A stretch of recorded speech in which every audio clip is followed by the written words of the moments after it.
नमस्कार, welcome to my channel. मैं हूं मनीषा।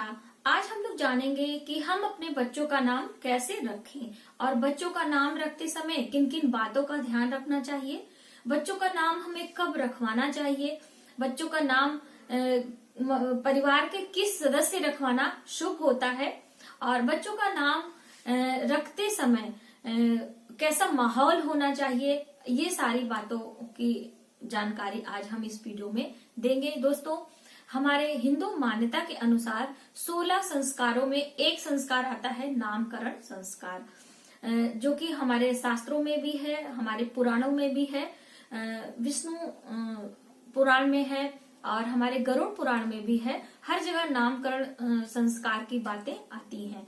दोस्तों, समय अभाव के कारण लोग अभी इसको फॉलो नहीं करते हैं, क्योंकि ज्यादातर बच्चे हॉस्पिटल में होते हैं तो वहां पे उनके अनुसार हमें चलना पड़ता है। कभी कभी बच्चों को जॉन्डिस वगैरह हो जाता है तो हमें समय से पहले ही उन्हें धूप देना पड़ता है, यानी कि विटामिन डी लेने के लिए हमें सूर्य की रोशनी में बच्चों को ले जाना पड़ता है। तो इन सब कारणों से भी हम बहुत सारे संस्कार करने में सक्षम नहीं हो पाते हैं। लेकिन हम थोड़ा सा जानकारी इस वीडियो में जरूर देंगे कि नामकरण संस्कार पहले कैसे होता था, उसमें क्या क्या विधियां बताई जाती हैं कि नामकरण संस्कार करते समय क्या क्या होना चाहिए।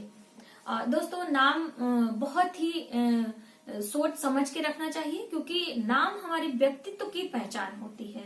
हम कहीं भी जाएं, अपने शहर में है या किसी अन्य शहर में है, तो नाम हमारा पहचान बनता है और नाम के अनुसार ही लोग हमें जानते हैं। बच्चों का नाम हमेशा अर्थपूर्ण रखें, शुभ मुहूर्त में रखें और नाम का बहुत ही बड़ा प्रभाव होता है।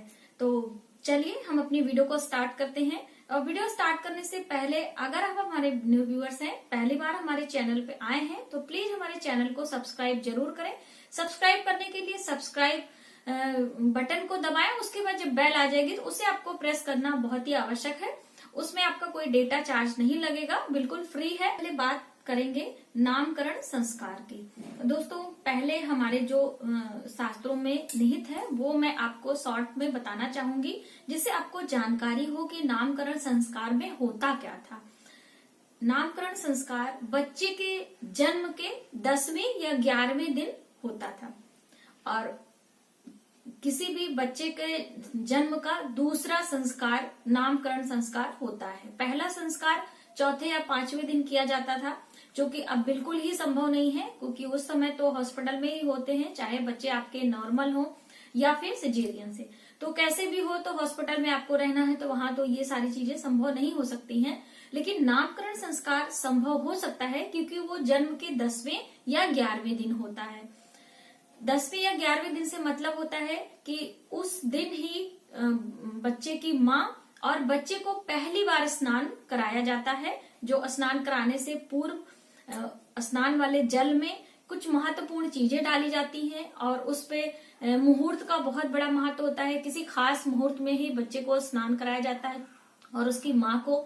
उसके बाद फिर बच्चे को धरती पर लिटाया जाता है, क्योंकि उसके पहले बिल्कुल जमीन को टच नहीं करते हैं बच्चे को। कभी भी हमेशा आप गोदी में लेके रखें या फिर किसी जो ऊपर बेड पे से रखते हैं, ऐसा विधान है कि पहली बार उसी दिन स्नान के बाद धरती माँ के स्पर्श कराए जाते हैं, यानी कि उन्हें प्रणाम कराया जाता है। उसके बाद फिर सूर्य दर्शन के लिए ले जाया जाता है। सूर्य दर्शन बच्चे को कराया जाता है, सूर्य को प्रणाम कराया जाता है। फिर बच्चे को शहद चटाया जाता है। जो घर के बड़े बुजुर्ग होते हैं, ये कार्य उनके द्वारा कराया जाता था, उनका आशीर्वाद लेने के लिए। और शहद हमेशा सोने या पीतल के चम्मच से चटाने की प्रथा होती थी। कहीं कहीं चांदी का भी वर्णन आता है कि चांदी से भी चटाया जा सकता है, क्योंकि उससे हमारे मन पे असर पड़ता है, यानी बच्चे के मन पे असर पड़ता है। ऐसा कहीं कहीं लिखा है कि चांदी से भी चटा सकते हैं। तो इस तरीके से ये सारी विधियां होती थी और परिवार के हर सदस्य एकत्रित होते थे, जिसमें नामकरण के बाद नाच गाना, जो भोज वगैरह होता था वो तो होता ही था। सारे लोग मिलके, यानी कि बच्चे के स्नान के बाद उसे नए कपड़े पहनाए जाते थे, बच्चे को तिलक लगाया जाता था, उसके बाद माता को सजाया जाता था और माँ की गोदी में ही रख के माता और पिता दोनों का होना बहुत ही आवश्यक होता था। बच्चा माँ की गोदी में बैठता था और उसके बाद फिर घर के सारे सदस्यों के बीच पुरोहित आते थे और उनके बच्चे को आशीर्वाद देते थे और बच्चे का नाम पूछा जाता था। उसको एक भोजपत्र पे लिखते थे चंदन या फिर रोली के द्वारा।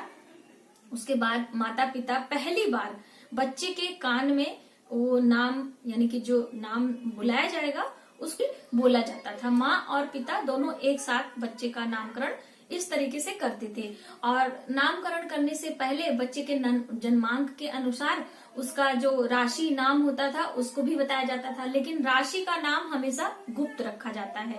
कहा जाता है कि राशि का नाम हमें बुलाने के लिए कभी भी नाम नहीं रखना चाहिए। जैसे जो अल्फाबेट तैयार होता है, राशि के लिए कई अल्फाबेट होते हैं, वो सारी चीजें गुप्त रखी जाती हैं। वो एक नाम बन जाता है जिसे हम हमेशा कभी कभी इस्तेमाल करते हैं। जैसे विवाह के लिए उसी नाम का इस्तेमाल किया जाता है और भी कई जगहों पे कहते हैं कि हमेशा राशि का नाम माता पिता को हमेशा बुलाने के लिए यानी पुकारने के लिए नहीं लेना चाहिए। उससे बच्चों की जो ग्रह दशा होती है वो कमजोर हो जाती है, या कोई तंत्र विद्या करना चाहता है तो भी बच्चे के ऊपर जल्दी प्रभाव करता है। ऐसा लिखा है, अब होता है या नहीं होता है ये हम नहीं बता सकते हैं, लेकिन ऐसा हमने पढ़ा है। तो ये सारी चीजें होती थी और उसके बाद फिर बच्चे का नामकरण कर दिया जाता था और फिर सभी लोग उसके बच्चे को पहली बार गोदी में लेते थे, क्योंकि बिना स्नान के कोई बच्चे को छूता नहीं था। क्योंकि जो महिला यानी कि जिसको बच्चा हुआ है वो माता, और बच्चे को सूतकी में रखा जाता था, उसे सूतकी बोलते हैं। 11 दिन का सूतकी रहता था। वैसे तो 40 दिन तक ही सूतकी का प्रभाव रहता था, लेकिन 11वें दिन स्नान वगैरह करने के बाद सारे परिवार के सदस्य उसे छू सकते थे, ले सकते थे। तो बच्चे को बारी बारी से सबके गोदी में डाला जाता था और वही नाम सब लोग बच्चे के कान में धीरे धीरे प्यार से बोलते थे। और दोस्तों ये थी नामकरण की विधि जो मैंने आपके साथ शेयर करी। अब बात आती है कि नाम हमें कैसे रखना चाहिए और किससे रखवाना चाहिए। तो नाम कहते हैं कि हमेशा माता पिता को ही रखना चाहिए और या फिर आप ददियाल पक्ष से किसी को भी रखवा सकते हैं, यानी कि जैसे आपके बड़े पापा, ताऊ, बाबा जी या फिर चाचा चाची कोई भी रख सकता है। लेकिन अगर बुआ ना रखें तो ज्यादा अच्छा है। कहते हैं कि जो बहन बेटियां होती हैं, बहन बेटियों का यदि अपना खुद का वैवाहिक जीवन उतना अच्छा खुशहाल नहीं है तो उसका प्रभाव बच्चे पर भी पड़ सकता है, कि उससे भी जो व्यक्ति नाम रखता है उसका बहुत बड़ा प्रभाव होता है बच्चे के जीवन पे। उसका प्रभाव जरूर आता है कि अगर वो खुश नहीं है, वो विद्वान नहीं है, वो आर्थिक रूप से मजबूत नहीं है तो उसका प्रभाव हमारे बच्चे पर आ जाएगा। तो ऐसी मान्यता के अनुसार बच्चे का नाम हमेशा बच्चे के खानदान के लोग ही रखते हैं, जो कि खानदान में बेटियां और बुआ यानी घर की बेटियां को शामिल नहीं किया जा सकता है। तो इस तरीके से नामकरण की प्रक्रिया होती थी और ये नामकरण रखने का विधि है। दोस्तों नाम हमेशा अर्थपूर्ण रखना चाहिए, जैसे जिसका अर्थ अच्छा है, जैसे कि आदित्य। आदित्य का मतलब सूर्य होता है जो प्रकाश पूरे ब्रह्मांड को देता है। तो ऐसे नाम का चुनाव करें। लड़कियों का नाम है तो सुमन है, सरोज है, ऐसे इस तरह के नाम रखने की कोशिश करें। लेकिन अभी हम लोग क्या करते हैं कि नाम का अर्थ ना देखते हुए हम लोग ये देखते हैं कि ऐसे नाम किसी का ना हो, एकदम तोड़ मरोड़ के नाम रखते हैं कि जैसे लेने में भी परेशानी होती है और जो आसपास के एरिया में भी ऐसा हमारी सोच होती है कि हम ऐसा अपने बच्चे का नाम रखेंगे जिससे किसी का ना हो, आज तक पहले किसी ने ना रखा हो, चाहे उस नाम का मीनिंग बिल्कुल ही बेकार हो, कोई अर्थपूर्ण नाम नहीं है, फिर भी एकदम स्पेशल नाम हम सोचते हैं। ऐसा नहीं करना चाहिए। बराबर अक्षरों का नाम चुनाव करें, यानी बीच में आधा अक्षर नहीं आना चाहिए और लास्ट वाला अक्षर में अगर बड़े आ की मात्रा आ गई तो बहुत ही अच्छा होता है। ये सारी चीजें हमारे उसमें लिखी हैं। आप ऐसा अगर चलते हैं तो बहुत अच्छी बात है, नहीं मानते हैं तो कोई बात नहीं है। भावना से नाम लेने का प्रभाव दूसरा हो जाता है। और ऐसी भी मान्यता रहती थी कि जब हमारा अंतिम समय आएगा, कहते हैं कि जब अंतिम समय आता है तो हमेशा ईश्वर का नाम लेना चाहिए, भगवान का नाम लेना चाहिए, बट लोगों के दिमाग में तो आता नहीं है। लोग अपने मोह माया में इतने परेशान रहते हैं कि अपने बच्चों का ही नाम, यानी कि जिनसे हम ज्यादा प्रेम करते हैं उनका ही नाम हमें मरते समय भी आता है, उनसे बिछड़ने का दुख हमें रहता है, इसलिए हम उन्हीं का नाम पुकारते हैं। और यदि हमारे बच्चे का नाम भगवान का रहेगा तो हम अज्ञानता बस ही उनका नाम पुकारेंगे। ऐसा सोच के लोग भगवान का नाम रखते थे, लेकिन इसका कोई मतलब नहीं होता है कि आप अंतिम समय पुकार रहे हैं अपने बेटे को, मन में आपका बेटा बसा है और आप सोचते हैं कि हम भगवान का नाम लेंगे। तो ऐसा बिल्कुल भी उचित नहीं है, और ऐसा कहीं भी नहीं है कि आप बेटे का नाम राम रख देंगे तो आप भगवान, आपका बेटा राम हो जाएगा।